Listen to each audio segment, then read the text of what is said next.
요한계시록 3장 1절에서 3절까지 말씀입니다. 사대교회의 사자에게 편지하기를 하나님의 7 영과 7 별을 가진 이가 가라사대 내가 내 행위를 아노니 내가 살았다 하는 이름은 가졌으나 죽은 자로다. 너는 일깨워 그 남은 바 죽게 된 것을 굳게 하라. 내 하나님 앞에 내 행위에 온전한 것을 찾지 못하였노니 그러므로 내가 어떻게 받았으며 어떻게 들었는지 생각하고 지키어 회개하라. 만일 일깨지 아니하면 내가 도적같이 이르리니 어느 시에 내게 임할는지 내가 알지 못하리라. 아멘. 오늘은 살아있는 믿음과 죽은 믿음에 대해서 함께 공부해 보도록 하겠습니다. 우린 지난주에 예수님께서 사대교회에게 너희는 살았다 하는 이름만 가졌지 실상은 죽은 자다라고 이렇게 혹독하게 책망하신 것을 보았습니다. 그래서 살아있는 신앙을 하기 위해서 바른 복음을 듣고 또 늘 그것을 기억하고 문에모니오 지키고 테레오 회개하여 메타노에요 항상 깨어 있어야 한다라는 것을 배웠죠. 그레고리오 항상 깨어 있어야 한다라는 것을 배웠습니다. 그레고리오 항상 깨어 있어야 한다는 것을 우리가 배웠습니다. 여러분 잊지 않으셨죠? 계시록의 7 편지는 교회 시대를 살아가는 교회들에게 사탄이 교회를 어떻게 미혹하고 시험할 것인지에 대한 친절한 안내문이며 또 견책의 편지들이라고 했습니다. 그러면 사대교회에게 살아있는 것 같지만 너는 죽은 자다라고 이렇게 경고를 하신 것은 오늘날 우리에게도 그런 모습이 있다라는 말이죠. 그래서 오늘은 현재를 살아가는 우리가 사대교회에게 예수님께서 경고하신 죽어있는 믿음이라는 것을 어떻게 디파인하고 있어야 하는지에 대해서 조금 더 보충 설명을 하고요. 다음 시간에 빌라델비아 교회로 넘어가도록 하겠습니다. 우리가 나는 산 자라고 철떡같이 믿고 갔는데 하늘나라에서 예수님이 너는 죽은 자다 이렇게 얘기하면 안 되잖아요. 그러니까 죽은 믿음이 뭐며 살아있는 믿음이 뭔지 우리가 오늘 확인하도록 하겠습니다. 여러분 니체가 1902년에 19세기 이전까지 철학의 주류를 이루던 이성적 철학과 형이상학, 종교를 다 뒤집어 엎어버리는 그런 새로운 니체의 실존주의 철학을 모색하면서 책을 하나 썼어요. 그때 저술한 책이 그 유명한 자라투스트라는 이렇게 말했다라는 책입니다. 자라투스트라라는 그런 사람을 통해서 니체의 사상과 철학을 표출해 놓은 책이에요. 그 책에 보면 이런 대목이 나옵니다. 자라투스트라라는 한 사람이 동굴에서 뱀하고 독수리하고 같이 살면서 돌을 닦아요. 그러면서 삶을 깨우칩니다. 그는 그의 깨달음을 세상에 전파하고 싶었어요. 그래서 그러한 결심을 하고 동부의 시골들을 돌아다니면서 외칩니다. 신은 죽었다. 특히 얼룩소라는 그런 마을을 돌아다니면서 신은 죽었다 그렇게 외치고 다녔다고 그래요. 그때 사람들이 당신 말대로 신이 죽었다면 그럼 우리는 어떻게 해야 되는가 이렇게 물어봤어요. 자라투스트라에게. 그러니까 자라투스트라가 이렇게 이야기합니다. 인간을 구원할 수 있는 것은 신이 아니다. 신이 아니라 인간 자신의 초극이다 그런다고요. 그러니까 너희들은 외부로부터의 다른 아무런 간섭도 받지 말고 너의 내면의 의지로 하여금 말하게 하라. 그것이 가치고 그것이 진리다 이렇게 말을 합니다. 우리 인간들이 찾고 있는 의미, 가치 그런 것들은 실상은 우리 내면의 자유로운 의지라는 거예요. 그게 니체의 철학입니다. 인간은 신의 존재를 부인하고 스스로의 의지에 따라서 살 때 그때에 비로소 참 자유를 얻는다라는 거예요. 즉 신은 인간에게 필요 없는 존재다. 이것을 주장하는 게 니체의 철학입니다.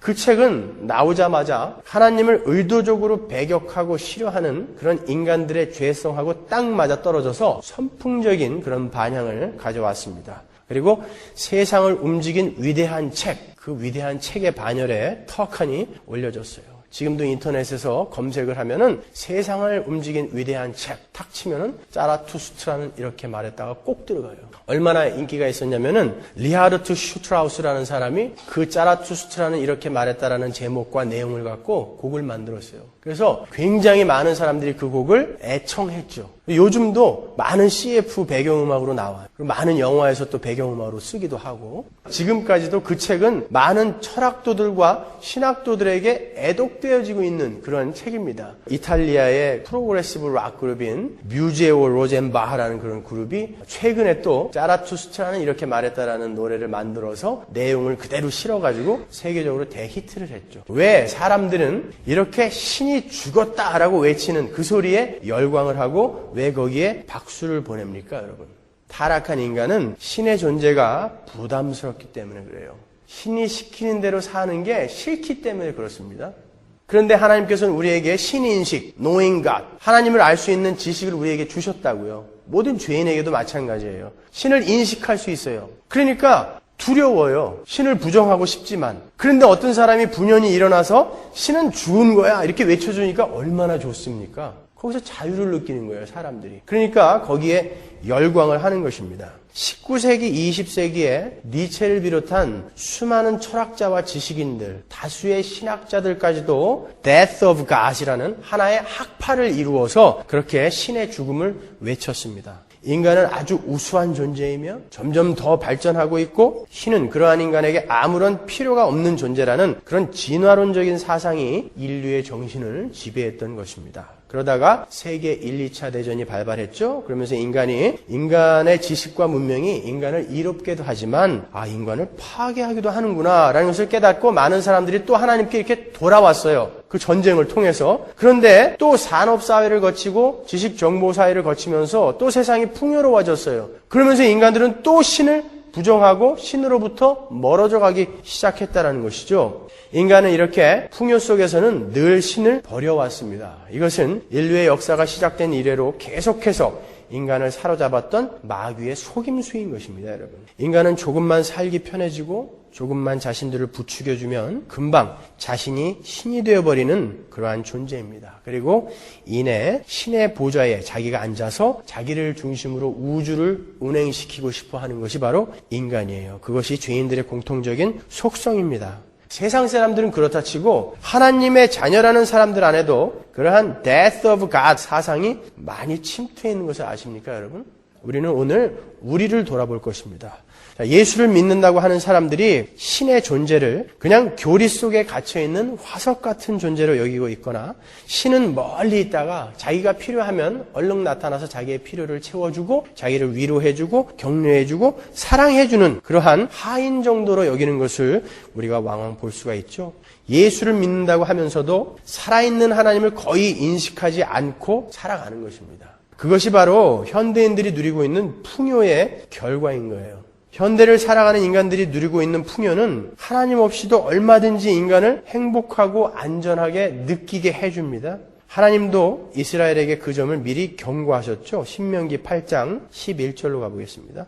내가 오늘날 내게 명하는 여호와의 명령과 법도와 규례를 지키지 아니하고 내 하나님 여호와를 잊어버리게 되지 않도록 삼갈지어다. 내가 먹어서 배불리고 아름다운 집을 짓고 거하게 되며 또 내 우양이 번성하며 내 은금이 증식되며 내 소유가 다 풍부하게 될 때에 두렵건대 내 마음이 교만하여 내 하나님 여호와를 잊어버릴까 하노라. 어떻습니까?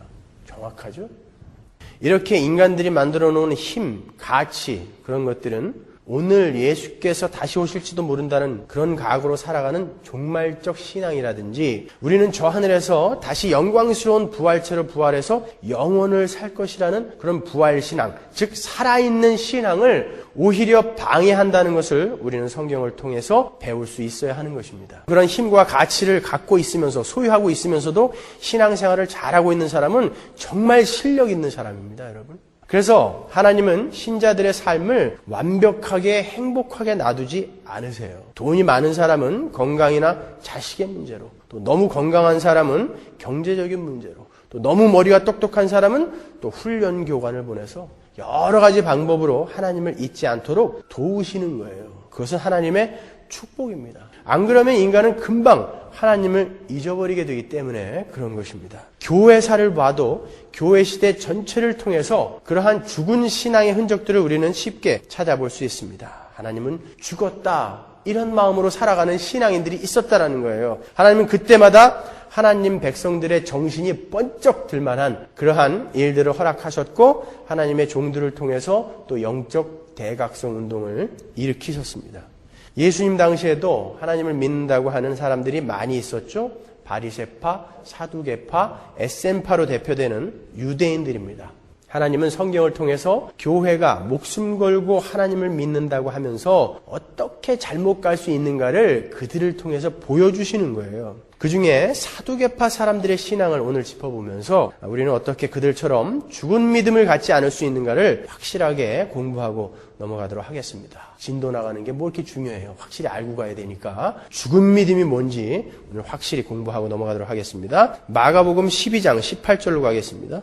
부활이 없다 하는 사두개인들이 예수께 와서 물어 가로되 선생님이여 모세가 우리에게 써주기를 사람의 형이 자식이 없이 아내를 두고 죽거든 그 동생이 그 아내를 취하여 형을 위하여 후사를 세울지니라 하였나이다. 칠형제가 있었는데 마지 아내를 취하였다가 후사가 없이 죽고 둘째도 그 여자를 취하였다가 후사가 없이 죽고 셋째도 그렇게 하여 일곱이 다 후사가 없었고 최후의 여자도 죽었나이다. 일곱 사람이 다 그를 아내로 취하였으니 부활을 당하여 저희가 살아날 때에 그 중에 네 아내가 되리이까. 예수께서 가라사대 너희가 성경도 하나님의 능력도 알지 못함으로 오해함이 아니냐. 사람이 죽은 자 가운데서 살아날 때에는 장가도 아니가고 시집도 아니가고 하늘에 있는 천사들과 같으니라. 죽은 자에 살아난다는 것을 의논할진대 너희가 모세의 책 중 가시나무 떨기에 관한 글에 하나님께서 모세에게 이르시되 나는 아브라함의 하나님이요 이삭의 하나님이요 야곱의 하나님이로라 하신 말씀을 읽어보지 못하였느냐? 하나님은 죽은 자의 하나님이 아니요 산 자의 하나님이시라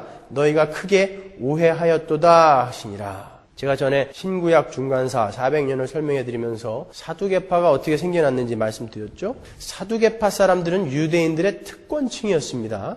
그들은 제사장 계급이었고 당시 3권을 장악하고 있었습니다. 그들은 대제사장을 언제든지 갈아치울 수 있는 사람들이었어요. 항상 그들 중에서 대제사장이 선출되었습니다. 그리고 그들은 하스모니안 왕조의 후예들이었기 때문에 항상 부와 명예를 누리던 사람들이었죠. 그런데 그들은 성전에서 제사를 드리던 제사장 계급이었음에도 불구하고 모세 오경만 인정했어요. 그리고 그 모세 오경만 믿었습니다. 모세 오경만이 유일하게 권위가 있는 성경이라고 믿었어요. 그래서 그들은 모세 오경에 나오지 않는 천사나 내세, 천국 지옥, 그리고 부활 이런 것을 믿지 않았어요.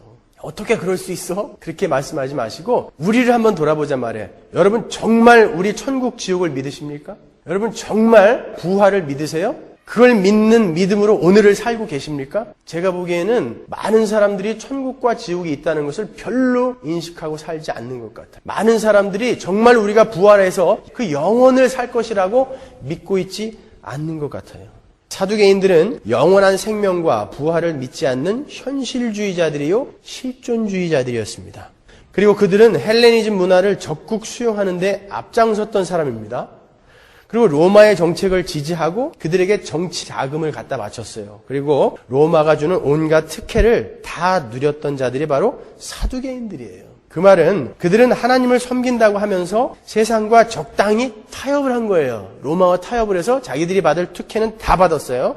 그들이 굳이 부활과 내세를 천국과 지옥을 믿지 않았던 것은 그들이 이 세상에서 누리고 살 것이 너무나 많았고 또 그것들이 자신들을 행복하게 해주었어요.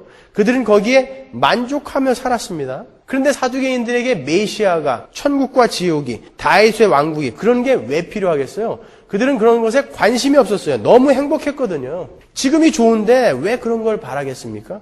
어떻게 해서든 현재 누리는 것들을 오래오래 잘 지키는 것이 그들의 삶의 목적이었습니다. 그래서 그들은 바리새인들과 항상 논쟁을 벌였어요. 그들은 평소에는 바리새인들하고 적이었어요. 사두개인들은요. 같은 하나님을 믿으면서.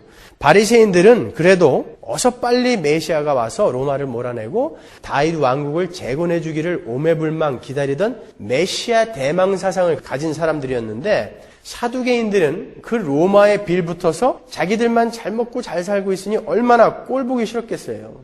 게다가 사두개인들이 그 부활의 문제를 가지고 그 사람들은 부활을 안 믿으니까 매번 조롱하듯이 물어보는 게 바로 조금 전에 읽었던 7 형제와 아내 이야기였어요. 7 형제가 있는데 맏형이 결혼을 했어요. 근데 후사가 없이 죽었어요. 근데 유대인들에게는 형사 취수 제도가 있었죠. Levirate marriage. 형이나 동생의 아내를 형제가 취할 수 있었던 거예요. 후사가 없이 죽으면. 둘째도 후사가 없이 죽었어요. 그래서 셋째가 그 아내를 맞았어요. 근데 셋째도 죽고 다 죽었어요. 7째는 얼마나 기분 나빴겠어요. 형들이 결혼만 하면 다 죽었는데 자기한테까지 왔어요. 그리고 그 여자도 죽었어요. 그랬을 때 천국에 가면은 그 여자는 누구의 아내가 되는 겁니까? 이렇게 물어봤어요. 이거는 정말 부활이 궁금해서 물어본 것도 아니고 그게 이해가 가면 믿겠다고 그러한 마음에서 물어본 것도 아니고 예수님을 조롱하면서 물어본 거예요. 진짜 부활이 있다면 어떻게 되는 거냐? 한번 대답 좀 해봐라. 이렇게 무시하고 조롱하는 그런 질문을 한 것입니다. 그들이 그렇게 철저하게 신봉했던 그 신명기의 말씀을 들어서 지금 질문을 한 거예요. 신명기 25장 5절로 한번 가보겠습니다. 형제가 동거하는데 그중 하나가 죽고 아들이 없거든 그 죽은 자의 아내는 나가서 타인에게 시집가지 말 것이요 그 남편의 형제가 그에게로 들어가서 그를 취하여 아내를 삼아 그의 남편의 형주에 된 의무를 그에게 다 행할 것이요 그 여인의 낳은 첫 아들로 그 죽은 형제의 후사를 있게 하여 그 이름을 이스라엘 중에서 끊어지지 않게 할 것이니라. 왜 하나님이 이러한 형사 취수 제도를 허락하셨을까요? 여러분, 성경은 전부가 다 예수 그리스도로 수렴되는 거예요. 그 예수 그리스도 때문에 그런 거예요. 그 이스라엘의 후사로 예수님이 오셔야 하고 다윗이 와야 하기 때문에 후사가 끊어지면 안 되잖아요. 그렇기 때문에 하나님은 예수님 때까지는 어떻게 해서든지 끌고 가셔야 되기 때문에 이러한 법을 주신 거예요. 창세기 38장 6절 보세요. 유다가 장자 엘을 위하여 아내를 취하니 그 이름은 다말이더라. 유다의 장자 엘이 여호와 목전에 악함으로 여호와께서 그를 죽이신지라. 유다가 오난에게 이르되 내 형수에게로 들어가서 남편의 아우의 분분을 행하여 내 형을 위하여 씨가 있게 하라. 오난이 그 씨가 자기 것이 되지 않을 줄 알므로 형수에게 들어갔을 때에 형에게 아들을 얻게 아니하려고 땅에 설정하매 그 일이 여호와 목전에 악함으로 여호와께서 그도 죽이시니. 유다의 후손으로 다윗이 오고 다윗의 후손으로 예수님이 오셔야 되죠. 근데 유다의 장자가 하나님 보시기에 악해서 하나님이 죽여버렸어요. 그럼 둘째인 오난이 그 형수를 취해서 아들을 낳아줘야 돼요. 그래야 이 후사가 이어질 거 아니에요. 그런데 오난이 어떻게 했습니까? 어차피 내 아들이 안 될 건데 그리고선 땅에다가 설정을 해버렸대요. 그랬더니 하나님이 죽여버렸어요. 그리고 유다가 셋째 아들에게 며느리 다말을 주지 않으니까 하나님이 어떻게 하십니까? 며느리인 다말을 직접 유다에게 보내서 자식을 낳게 만든다니까요. 그게 예수님의 조상이 된다고요. 하나님은 이렇게 고집스럽게, 하나님의 집념은 이렇게 대단한 거예요. 유다의 후손으로 예수를 보내기 위해서. 그 집념이 바로 이런 그림을 만들어냅니다. 룻기 4장 9절. 보아스가 장로들과 모든 백성에게 이르되 내가 엘리멜렉과 기련과 말론에게 있던 모든 것을 나오미의 손에서 산 일에 너희가 오늘날 증인이 되었고 또 말론의 아내 모압 여인 룻을 사서 나의 아내로 취하고 그 죽은 자의 기업을 그 이름으로 있게 하여 그 이름이 그 형제 중과 그곳 성문에서 끊어지지 않게 하매 너희가 오늘날 증인이 되었느니라. 룻의 남편인 말론이 죽었습니다. 그리고 그 형제 기련까지 죽어버렸어요. 후사가 없어요. 큰일 났습니다. 그런데 이렇게 형제가 모두 죽으면 아주 가까운 친족이 또 그 기업을 물을 수 있었어요. 그때 보아스가 기업을 물어요. 그 보아스는 여리고의 기생 라합과 살몬의 아들이죠. 그 라합의 아들이 보아스예요. 보아스의 아들이 누군지 아십니까? 오벳, 다윗의 할아버지예요. 오벳의 아들이 이세, 이세의 아들이 다윗이란 말이에요. 다윗과 예수 그리스도를 어떻게 해서든지 끌어내시기 위해서 이렇게 하나님이 준비하신 거예요. 예수님이 오신 다음에는 필요 없죠, 이제. 자, 이 신명기 25장의 이 형사 취수 제도는 이렇게 이스라엘의 후사를 끊기지 않게 해서 다윗과 다윗의 후손으로 오실 예수 그리스도를 준비하는 하나님의 세심한 배려였던 거예요. 성경의 모든 내용은 이렇게 예수 그리스도로 수렴되는 거예요. 그런데 사두개인들은 그것을 통해서 단지 이 땅의 기업을 이어받는 데에만 관심을 가졌던 거예요. 우리도 때로는 성경을 그렇게 아전인수격으로 해석할 때가 참 많죠. 성경은 전부 예수 그리스도를 이렇게 풀어내야 되는 것인데 전부 자기에게 유익이 되고 자기에게 유리한 그러한 방향으로 성경을 풀어낼 때가 참 많다는 것이죠. 왜냐하면 이 땅에 눈을 두고 있는 사람은 이 땅의 것에 목적이 있기 때문에 그런 거예요. 그러나 성경은 항상 예수 그리스도만을 이야기하고 있는 거예요. 그러한 그들에게 예수님께서 이 성경도 알지 못하는 자들아 이렇게 책망하시는 거예요. 마가복음 12장 24절 보십시오. 예수께서 가라사대 너희가 성경도 하나님의 능력도 알지 못함으로 오해함이 아니냐. 아니 사두개인들이 왜 성경을 몰라요? 모세 오경을 줄줄이 외우고 있던 사람들이에요. 그들은 제사장들이었어요. 성경 선생들이었습니다. 그들은 성경에 대해서 엄청난 지식을 갖고 있었어요. 예수님께 질문할 때도 성경을 근거로 질문을 하잖아요. 그런데 주님은 그들더러 너희들은 성경을 알지 못하는 자들이다. 그렇게 이야기하신단 말이에요. 즉 죽은 믿음을 가진 자들이다 이렇게 말씀하시는 거예요. 여러분 성경은 모두 예수 그리스도에 관해서 기록이 된 것입니다. 그런데 사두개인들은 그들이 알고 있다는 그 성경이 예수를 가리키는 것임에도 불구하고 그 예수님이 눈앞에 와 있는데도 불구하고 못 알아본 거예요. 세상에 눈을 두고 있는 사람들이 그렇다는 것입니다. 아무리 성경을 많이 알고 성경 공부를 많이 했어도 그것을 예수 그리스도로 풀어내지 못한다면 여러분은 사두개인이에요. 성경도 알지 못하는 자들이라니까요. 그게 나중에 천국 가서 예수님을 못 알아볼 거예요. 그러면 거기에서 어떻게 여러분이 천국을 들어가실 수 있어요? 천국의 문 앞에서 그 열쇠를 쥐고 계신 예수님을 못 알아보는데 성경은 예수에 관해서만 이야기하고 있는 것입니다. 사두개인들은 이 땅에서 자기들이 이어가야 할 기업, 자기들의 소유 그런 것에만 관심을 두고 있었던 사람들입니다. 그들의 목표 지점, 종점은 바로 이 땅이었기 때문에 그런 것입니다, 여러분. 그들에게는 예수가 필요 없어요.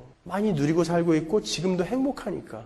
그런데 예수를 설명하고 있는 성경이 어떻게 보이겠어요? 그래서 주님은 그들을 가리켜서 이 성경도 하나님의 능력도 알지 못하는 자들아 이렇게 말씀하시는 것입니다. 그렇게 성경도 하나님의 능력도 알지 못하는 죽은 믿음을 가진 사람들의 특징이 뭔지 아십니까? 내용이 부실한 사람들의 특징이 뭐예요? 외양이 화려하다는 거예요. 종교적인 열심을 낸다는 거예요. 여러분 마가복음 13장에 제자들이 예수님에게 주님 저 성전을 보십시오. 저렇게 웅장하고 아름다운 것을 보신 적이 있습니까? 이렇게 물어본다고요? 그 헤롯 성전을 누가 만들어냈는지 아세요? 사두개인들이 만들어낸 거예요. 천국과 지옥도 안 믿고 부활도 안 믿고 영원한 생명도 믿지 않는 그들이 그러한 성전을 만들어냈다니까요. 왜요? 이 땅에서의 자기들의 복을 위해서. 여러분 참 신앙, 살아있는 신앙은 얼마나 종교 행위를 열심히 하느냐, 얼마나 오래 믿었느냐와는 아무 상관없습니다. 자기가 자기의 소망을 어디에 두고 있느냐 그것을 먼저 확인하셔야 돼요. 주님은 그렇게 현실에만 눈을 두고 있는 죽은 믿음을 가지고 있는 자들에게 이렇게 말씀하십니다. 마가복음 12장 26절 죽은 사람들이 살아나는 일에 관해서는 모세의 책에 떨기나무 이야기가 나오는 대목에서 하나님께서 모세에게 어떻게 말씀하셨는지를 너희는 읽지 못하였느냐? 하나님께서는 모세에게 난 아브라함의 하나님이요 이삭의 하나님이요 야곱의 하나님이다 하고 말씀하시지 아니하셨느냐? 하나님은 죽은 사람의 하나님이 아니라 살아있는 사람의 하나님이시다. 너희는 생각을 크게 잘못하고 있다. 제가 지금 표준 세번역으로 읽어드렸어요. 26절 보시면 모세의 책에 떨기나무 이야기가 나오는 대목이라고 예수님이 말씀하시는데 어디서 인용하시는 것입니까? 출애굽기 3장 4절로 한번 가보겠습니다. 여호와께서 그가 보려고 돌이켜 오는 것을 보신지라 하나님이 떨기나무 가운데서 그를 불러 가라사대 모세야 모세야 하시매 그가 가로되 내가 여기 있나이다. 하나님이 가라사대 이리로 가까이 하지 말라. 너의 손 곳은 거룩한 땅이니 네 발에서 신을 벗으라. 또 이르시되 나는 네 조상의 하나님이니 아브라함의 하나님, 이삭의 하나님, 야곱의 하나님이니라. 모세가 하나님 배웁기를 두려워하여 얼굴을 가리우매. 그러죠? 여기에서 지금 예수님이 인용해다가 쓰시는 거예요. 하나님께서 80이 된 모세에게 나타나셔서 나는 아브라함의 하나님, 이삭의 하나님, 야곱의 하나님이다 이렇게 말씀하셨습니다. 그런데 시제를 보시면 현재형이에요. 아브라함, 이삭, 야곱은 모세가 태어나기 전에 적어도 400~500년 전에 죽었던 사람들이에요. 그런데 하나님께서 나는 아브라함의 하나님, 이삭의 하나님, 야곱의 하나님이었었다라고 이야기하지 않고 I am the God of Abraham, I am the God of Isaac, I am the God of Jacob이라고 이야기하신다고요. I am, 현재로 이야기하세요. 그 말씀은 아브라함과 이삭과 야곱이 살아있을 때부터 지켜주시고 이끌어주셨던 그 하나님이 지금도 살아있는 그들의 하나님으로 그들을 지키고 있다는 거예요. 그들이 지금 살아있다는 것입니다. 그러니까 모세, 너도 내가 지금 지킬 것이고 영원히 너를 지킬 거야, 이렇게 말씀하시는 거예요. I am the God of Moses. I am your God, 이렇게 이야기하는 거예요. 주님은 이 구절을 인용하셔서 부활을 믿지 않고 영원한 생명과 천국을 믿지 않았던 사두개인들에게 너희들은 하나님 나라에서의 영원한 삶을 준비하는 자들이 아니라 이 땅의 것들을 누리기 위해서 하나님을 이용하는 자들이기 때문에 성경을 그렇게 오해하는 것이다. 천국은 존재하며 이미 이 땅에서 죽은 많은 하나님의 백성들이 이미 천국에서 하나님과 함께 살고 있다. 너희들 그래도 이 땅을 목적지로 삼고 살겠느냐? 이렇게 말씀하시는 거예요. 하나님은 지금 살아계시다. 그리고 이미 죽었다고 너희들이 생각하고 있는 그 수많은 하나님의 자녀들이 지금 하늘에서 하나님과 함께 살아있다라는 거예요. 그러면서 그분은 산자의 하나님이다 그러잖아요. 아브라함, 이삭, 야곱, 로이드 존스, 조나단 에드워드, 칼빈, 루터, 그 사람들이 지금 천국에서 하나님과 함께 살아있다라는 것이 여러분에게 믿겨지시냔 말이에요. 아니, 부활과 영원한 생명과 천국과 지옥을 믿지 않았던 사두개인들이 얼마나 찔렸겠어요. 그들이 살아있다고? 그리고 그 살아있는 자의 하나님이라고 하나님은? 여러분들은 어떠십니까? 정말 우리의 신앙의 선배들이 자신들이 이 땅을 살아갈 때 친밀하게 그들을 도우셨던, 성경을 보세요. 얼마나 그들을 친밀하게 하나님께서 도와가십니까? 그렇게 도우셨던 아브라함의 하나님이 지금도 그 아브라함의 하나님이 되셔서 그들을 지키고 계시다는 것을 여러분 정말 믿고 계시냔 말이에요. 지금 그 하나님이 여러분도 아브라함을 돌보듯이 여러분을 눈을 시퍼렇게 뜨고 죄송합니다. 딴 표현이 생각이 안 나서 하여튼 시퍼렇게 뜨고 여러분을 끌고 가시고 지키고 계셔요. 그리고 영원히 그 천국에서도 여러분을 지키시는 여러분의 하나님이시라는 것을 믿으시냔 말이에요. 그것을 믿는 자들이 살아있는 믿음을 가진 자들이에요. 그것을 믿으시는 분들이 death of God, 죽은 하나님이 아닌 살아계신 하나님을 믿는 살아있는 믿음을 가진 자들이라는 것입니다. 그런 사람들은 썩은 동태눈처럼 멍하니 그렇게 못 살아요. 팔딱팔딱 뛴다고요. 마치 갓 잡아 올린 참치처럼. 우리 남승우 집사님이 제일 잘 알죠. 팔딱팔딱 뛰게 돼 있어요. 멍하니 못 살아요. 그런 사람들은 사두개인들처럼 이 땅에서의 부귀영화나 명예와 벼슬에 안달내지 않아요. 살아있는 믿음을 가진 사람들은 이 땅은 하나님께서 다음 세상을 준비하라고 주신 것이라는 그런 명확한 인식을 하고 살아가는 자들입니다, 여러분. 그것을 확신하고 이 땅을 나그네처럼 이방인처럼 외국인처럼 살아내는 사람들이에요. 히브리서 11장 13절 보시면 이 사람들은 다 믿음을 따라 죽었으며 약속을 받지 못하였으되 그것들을 멀리서 보고 환영하며 또 땅에서는 외국인과 나그네로라 증거하였으니. 표준 세번역으로 볼까요? 그들은 모두 믿음으로 살다가 죽었습니다. 약속받은 것을 얻지는 못했으나 그것을 멀리서 바라보고 기뻐했으며 이 지상에서는 자기들이 타양 사람이며 나그네에 불과하다는 것을 인정했습니다. 히브리서 기자는 지금 천국에서 산자의 하나님과 함께 살아있는 아브라함, 이삭, 야곱 그리고 수많은 믿음의 선진들을 쫙 열거한 다음에 그들은 모두 이 땅을 나그네요, 외국인으로, 타양 사람으로 살다 갔다라고 이렇게 진술을 합니다. 믿음의 사람들은, 신자들은 이 땅을 타양 사람이요, 이방인이요, 나그네로 살아갔다고요. 당시의 이방인이요 나그네들은요 언제 자기 목숨이 끊어질지 몰랐던 사람들이에요. 그들은 법적으로 보호를 못 받았던 사람들입니다. 죽여서 갖다 묻으면 그냥 끝이었어요. 우리는 그러한 존재로 이 땅을 살아가는 자들이라는 것입니다. 그리스도인들은요 이방인으로, 나그네로, 타양 사람으로. 그 나그네들은요 타양에 자기의 말뚝 박지 않습니다. 자기 말뚝에다가 금칠하지 않습니다. 여러분, 우리는 나그네예요, 이방인이에요. 우리의 고향은 다른 곳에 있어요. 우리가 정말 현세만을 바라보는 그런 죽어있는 믿음을 가진 자들이 아니라면 여러분 눈에 보이지 않는 세상을 항상 인식하시며 살아가셔야 돼요. 그리고 하나님이 살아계시다는 것을 항상 자각하시며 살아야 하는 것입니다. 여러분, 가끔 우리에게 천국의 흉내를 내면서 다가오는 그런 세상의 가치들에게 우리는 현혹될 수 있어요. 돈이나 명예나 화려한 외모, 능력, 여러분 그런 것들이 천국을 흉내내서 우리를 현혹합니다. 그런 것들이 천국을 흉내내서 우리에게 행복을 갖다 줍니다. 여러분 그러나 그것은 속임수예요. 만약 그런 것으로 말미암아 하나님을 잊게 된다면 그것은 속임수입니다. 여러분 우리는 죽어있는 하나님 믿는 거 아니에요. 오래전에 박제가 되어버린 그런 하나님 믿는 거 아닙니다. 여러분 우리는 벌써 산자의 하나님이신 살아계신 하나님과 함께 동행하고 있는 자들이에요. 그런 자들은 늘 성령의 음성에 귀를 기울이고 끊임없이 자신을 돌아보면서 회개하고 조금씩이라도 매일매일 자라는 자들입니다. 여러분 우리는 떡으로 사는 자들이 아니라 말씀으로 사는 자들이죠. 자, 말씀은 살아서 운동력이 있어서 골수와 관절을 쪼갠다고 그러죠. 실제로 말씀이 그런 능력이 있다고요. 여러분 하나님의 말씀은 살아서 운동력이 있어요. 그래서 날선 검처럼 우리를 해부합니다. 하나님이 태초에 천지를 창조하실 때 빛이 있으라 말씀하셨다고 그래요. 어느 나라 말로 그러셨을까요? 오르하야 히브리 말로 그러셨을까요? 포스 에스틴 헬라 말로 그러셨을까요? Let there be light 영어로 그러셨을까요? 빛이 있어라 조선 말로 그러셨을까요? 어느 나라 말로 하셨을까요? 방언으로 하셨을까요? 여러분 좋아하시는 방언. 다음 주 수요일 날 아주 그냥 무슨 말로 하셨을까요? 말씀이라는 건 하나님 자신이라는 거예요. 여러분 이 성경 말씀은 하나님 자신이에요. 그래서 그것이 우리를 뚫고 들어와서 우리 심장을 쪼개버린다. 뼈를 쪼개버리고 우리를 변화시켜 가는 거예요. 그 말씀이 우리 안에서 창조를 일으키시는 거예요.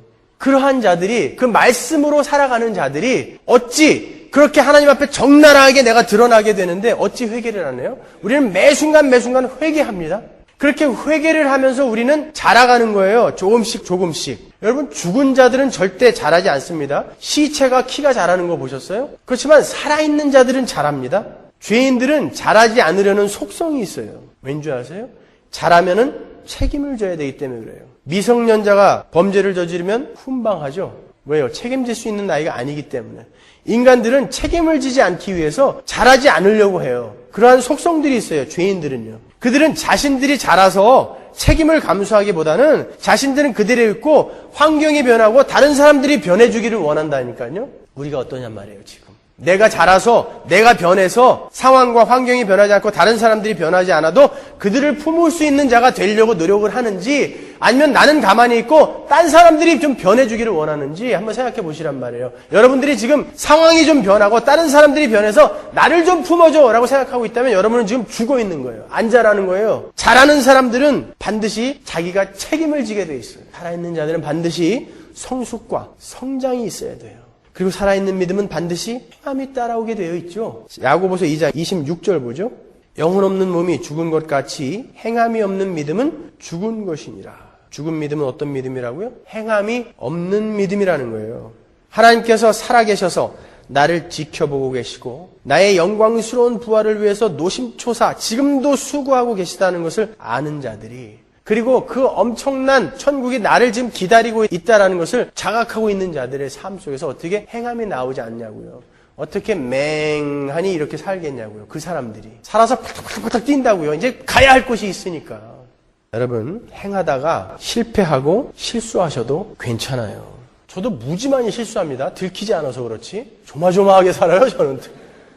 실패하고 실수하는 건 있을 수 있는 거예요. 그렇지만 내 안에 하나님의 뜻을 기쁘게 자원하여 행하려는 그러한 마음이 있는가를 확인하시면 돼요. 실패할 수 있어요. 실수할 수 있습니다. 그렇지만 그것으로 여러분이 정말 괴로워하시냔 말이에요. 아니면 양심의 화인을 맞아가지고 늘 딴 사람들도 다 그렇게 사는데 뭐 그게 사대교회의 문제점이었다니까요. 다른 자들도 다 그렇게 사는데 뭐 그러면서 진짜 살아있어야 할 자들이 그렇게 살아갔다는 거예요. 그건 안 되는 것입니다, 여러분. 그리고 살아있는 믿음을 소유한 자들은 영생과 부활을 믿고 사모해야 되는 거예요. 고린도전서 15장 16절 보시면 만일 죽은 자가 다시 사는 것이 없으면 그리스도도 다시 사신 것이 없었을 터이요. 그리스도께서 다시 사신 것이 없으면 너희의 믿음도 헛되고 너희가 여전히 죄 가운데 있을 것이요. 또한 그리스도 안에서 잠자는 자도 망하였으리니 만일 그리스도 안에서 우리의 바라는 것이 다만 이 생뿐이면 이 세상뿐이라면 모든 사람 가운데 우리가 더욱 불쌍한 자리라. 제일 불쌍한 자라는 거예요, 우리가. 아니 만일 부활이 없다면 우리처럼 불쌍한 사람들이 어디 있어요? 이게 무슨 시간 낭비며 돈 낭비며 체력의 낭비입니까, 여러분? 그러나 부활은 있습니다. 만일 나중에 가서 부활이 없다면 그때 와서 저를 돌로 찍으세요. 제가 여러분들 화풀이하게 해드릴게요. 야, 네 말 듣고 여기까지 왔는데 이게 뭐냐? 하지만 그런 일은 없을 거예요. 부활은 있습니다, 여러분. 그렇기 때문에 우리가 이렇게 참고 인내하며 가는 거예요. 아니면 우리 같은 불쌍한 자들이 어디 있어요? 그리고 살아있는 믿음을 가진 사람들은 죽음을 두려워하지 않아요. 이 세상에 태어나는 모든 인간들은 죽음을 두려워합니다. 우리가 갖고 있는 모든 두려움을 쫓아가 보면 전부 죽음 때문에 오는 거예요. 그건요. 히브리서 2장 15절 보세요. 또 죽기를 무서워함으로 일생에 매여 종노릇하는 모든 자들 그러죠. 예수님은 그들을 놓아주려 오셨다라는 거예요. 그리스도인들은 거기에서 노임을 받은 자들이라는 것입니다. 그러면 여러분은 그 죽음으로부터 이제 자유롭게 된 분들이에요. 그렇죠? 이제 그리스도인들에게는 그 죽음이 종말도 끝도 아니에요. 다만 영생으로 가는 중요한 관문일 뿐이에요. 우리에게 죽음은 더 이상 저주가 아닌 거예요. 빌립보서 1장 21절 보십시오. 이는 내게 사는 것이 그리스도니 죽는 것도 유익함이니라. 표준세번역으로 보면 나에게는 그리스도가 생의 전부입니다. 그리고 죽는 것도 나에게는 이득이 됩니다.